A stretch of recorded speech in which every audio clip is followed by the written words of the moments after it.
അതിന്റെ കൂടെ എടുക്കാം. കാട്ടാന ആക്രമണത്തിൽ 2 ദിവസത്തിനിടെ 3 പേർക്ക് ജീവൻ നഷ്ടമായതിൽ പ്രതിഷേധിച്ച തൃശൂർ അതിരപ്പള്ളിയിൽ ഇന്ന് ജനകീയ ഹർത്താലിന് ആഹ്വാനം നൽകിയിരിക്കുകയാണ്. പ്രത്യേക RRTയെ നിയോഗിക്കണം എന്നടക്കമുള്ള ആവശ്യങ്ങൾ ഉന്നയിച്ചിട്ടാണ് പ്രതിഷേധത്തിലേക്ക് കടന്നിരിക്കുന്നത്. ഹർത്താലിന്റെ പശ്ചാത്തലത്തിൽ വെള്ളച്ചാട്ടം ഉൾപ്പെടുന്ന അതിരപ്പള്ളി ടൂറിസം കേന്ദ്രത്തിന് ഇന്ന് അവധി പ്രഖ്യാപിച്ചിരിക്കുകയാണ്. ജനകീയ ഹർത്താൽ തുടങ്ങിക്കഴിഞ്ഞിട്ടുണ്ട്. നിതിൻ അംബുജൻ ഞങ്ങളുടെ പ്രതിനിധിയുണ്ട് അതിരപ്പള്ളിയിൽ നിന്ന് വിവരങ്ങൾ നൽകാൻ. നിതിൻ, ജനങ്ങൾ കടുത്ത പ്രതിഷേധത്തിലായിരുന്നു. ഇപ്പോൾ അവരുടെ പ്രധാനപ്പെട്ട ഒരു ആവശ്യം ഈ അതിരപ്പള്ളി മേഖലയിലേക്ക് മാത്രമായി ഒരു റാപ്പിഡ് റെസ്പോൺസ് ടീമിനെ RRTയെ നിയോഗിക്കണം എന്നുള്ളതാണല്ലോ. ഈ ആവശ്യം ഉന്നയിച്ചുകൊണ്ടുള്ള ജനകീയ ഹർത്താലാണല്ലോ. എങ്ങനെയാണ് ഹർത്താൽ ജനജീവിതത്തെ ബാധിച്ചിരിക്കുന്നത്?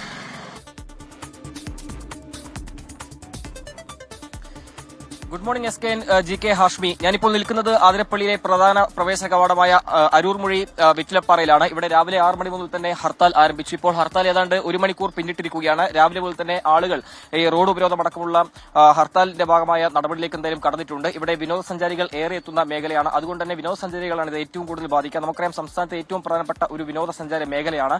അതുകൊണ്ട് തന്നെ ഈ ഒരു ഹർത്താൽ വിവരം അറിയാതെ രാവിലെ മുതൽ തന്നെ ആളുകൾ ഇങ്ങോട്ടേക്ക് വരുന്നുണ്ട്. അങ്ങനെ ആളുകൾക്ക് വലിയ ഒരു ഈ റോഡ് ഉപരോധമടക്കമുള്ള കാര്യങ്ങൾ വലിയ പ്രതിസന്ധി സൃഷ്ടിച്ചെങ്കിലും ഇവരുടെ ജനവികാരം നമ്മൾ മനസ്സിലാക്കണം. കാരണം കഴിഞ്ഞ 2 ദിവസത്തിനിടെ 3 പേർക്കാണ് ഇത്തരത്തിൽ കാട്ടാനാക്രമണത്തിൽ ജീവൻ പൊലിഞ്ഞത്.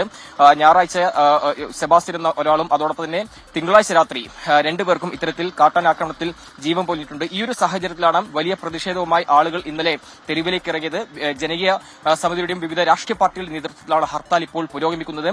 സാധാരണ നിലയേക്കാൾ കൂടുതൽ പോലീസിനെ ഇവിടെ വിന്യസിച്ചിട്ടുണ്ട്. എന്തായാലും വലിയ പ്രതിഷേധത്തിന്റെ ഭാഗമായി തന്നെ അടുത്ത മണിക്കൂറുകൾ അവർ റോഡ് ഉപരോധമുള്ള കാര്യങ്ങളിലേക്ക് കൂടുതൽ ആളുകളെ സംഘടിപ്പിച്ചുകൊണ്ട് നടത്താനാണ് തീരുമാനിച്ചിരിക്കുന്നത്. എന്തായാലും അതിരപ്പള്ളി പഞ്ചായത്തിൽ ഇപ്പോൾ ഹർത്താൽ പുരോഗമിക്കുകയാണ്. പ്രധാനപ്പെട്ട ആവശ്യം ഈ അതിരപ്പള്ളി മേഖലയിൽ പ്രത്യേകിച്ചും RRT സംഘത്തെ വിന്യസിക്കണം. കഴിഞ്ഞ ഏതാനും നാളുകളെ വലിയ കാട്ടാനാക്രമണമാണ് ഈ മേഖലയിൽ നടക്കുന്നത്. അങ്ങനെ ജനജീവിതത്തെ ആകെ ബാധിക്കുന്ന ഒരു സാഹചര്യമാണ് ഇവിടെയുള്ളത്. സ്വൈര്യജീവിതമെല്ലാം തന്നെ നഷ്ടപ്പെടുന്ന നിലയിൽ തന്നെ ഇവരുടെ കാര്യങ്ങൾ പോകുന്നു. ആ ഒരു പശ്ചാത്തലത്തിലാണ് ഇവിടെ ഹർത്താൽ പുരോഗമിക്കുന്നത്.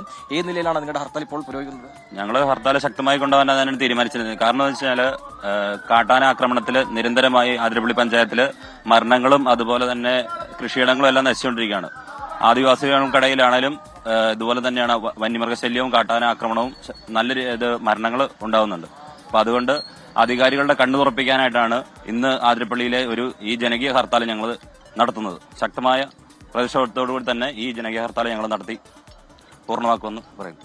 വിനോദസഞ്ചാരികൾക്കൊക്കെ അല്പം ബുദ്ധിമുട്ടുണ്ടാക്കുന്നുണ്ട്. കാരണം ഈ ഹർത്താൽ വിവരം അറിയാതെ. അപ്പൊ അവരോടൊക്കെ എങ്ങനെയാണ് നിങ്ങൾ കാര്യങ്ങൾ പറഞ്ഞ് ബോധ്യപ്പെടുന്നത് അവരും ഈ നാട്ടിൽ വന്നു കഴിയുമ്പോൾ ഈ പ്രദേശങ്ങൾ കാഴ്ചകൾ കാണാൻ വരുമ്പോൾ അവർക്കും ഈ വന്യമൃഗ ആക്രമണത്തിന് സാധ്യതയുണ്ട്. അപ്പൊ അതുകൊണ്ട് അവർക്കും കൂടെ കാര്യങ്ങൾ മനസ്സിലാക്കുന്ന രീതിയിലാണ് നമ്മൾ പ്ലാൻ ചെയ്തിരിക്കുന്നത്. എന്തായാലും നേരത്തെ അല്പസം മുമ്പ് തന്നെ പോലീസ് ഇവരോട് ആവശ്യപ്പെട്ടിരുന്നു. അതിരപ്പള്ളിയിലെ വിനോദസഞ്ചാര മേഖലയായതുകൊണ്ട് ആളുകൾ അവിടെ മുറിയെടുത്ത ആളുകളുണ്ടാവും. അവരെല്ലാം തന്നെ ഒന്ന് ഈ അതിരപ്പള്ളിയിലേക്ക് പ്രവേശിപ്പിക്കണമെന്ന് ആവശ്യപ്പെട്ടിരുന്നു. അതിനോട് അവർ അനുകൂല നിലപാടാണ് സ്വീകരിച്ചത്. എന്തായാലും ഇവർ പറയുന്ന ഒരു പ്രധാനപ്പെട്ട കാര്യം, ഇത് കേവലം അതിരപ്പള്ളിയുടെ മാത്രം വിഷയമല്ല. മലയോര മേഖലയിൽ ആകെ തന്നെ ജനങ്ങൾ വലിയ ഭീതിയിലാണ് കഴിയുന്നത്. കാട്ടാനാക്രമണത്തിൽ നിരവധി പേർക്ക് പരിക്കേൽക്കുകയും അതോടൊപ്പം തന്നെ മരണം സംഭവിക്കുകയും ചെയ്തിട്ടുണ്ട്. ഈ ഒരു പശ്ചാത്തലത്തിൽ അടിയന്തരമായി സർക്കാർ ഇതിൽ തുടർ നടപടി സ്വീകരിക്കണം. അങ്ങനെ RRT അടക്കമുള്ള സംഘത്തെ അതിരപ്പള്ളി മേഖലയിൽ പ്രത്യേകം വിന്യസിക്കണം എന്നൊരു ആവശ്യമാണ് ഇവർ മുന്നോട്ട് വയ്ക്കുന്നത്. എന്തായാലും ഇപ്പോൾ ഹർത്താൽ ആരംഭിച്ച് 1 മണിക്കൂർ പിന്നിട്ടിരിക്കുകയാണ്. റോഡ് ഉപരോധം അടക്കമുള്ള നടപടിയിലേക്ക് എന്തായാലും നാട്ടുകാരും വിവിധ രാഷ്ട്രീയ പാർട്ടികളും കടന്നിട്ടുണ്ട്.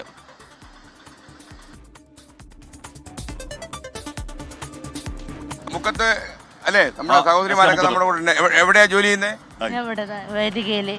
എന്താ പേര്? സുഖം തന്നെ. എന്നും കാണലുണ്ട്. നിന്റെ പേരെന്താ? ഓക്കെ, അമ്മച്ചി സുഖമാണല്ലോ? അമ്മച്ചിയല്ലേ സഹോദരി? ഓക്കെ, കാണാം. സന്തോഷം. അപ്പൊ നമുക്ക് ഇനി ഒരു തൃശൂർ വാടാനപ്പള്ളിയിൽ യുവാവിനെ സഹപ്രവർത്തകൻ കൊലപ്പെടുത്തിയ വാർത്തയുണ്ട്. 12 സ്വദേശി അനിൽകുമാറിനാണ് കൊല്ലപ്പെട്ടത്. മദ്യപാനത്തിനിടെ ഉണ്ടായ തർക്കത്തെ തുടർന്ന് കെട്ടിടത്തിന് മുകളിൽ താഴേക്ക് തള്ളിയിടുവായിരുന്നു. എല്ലാ ലഹരി പ്രശ്നവും ഒരു രക്ഷയില്ല.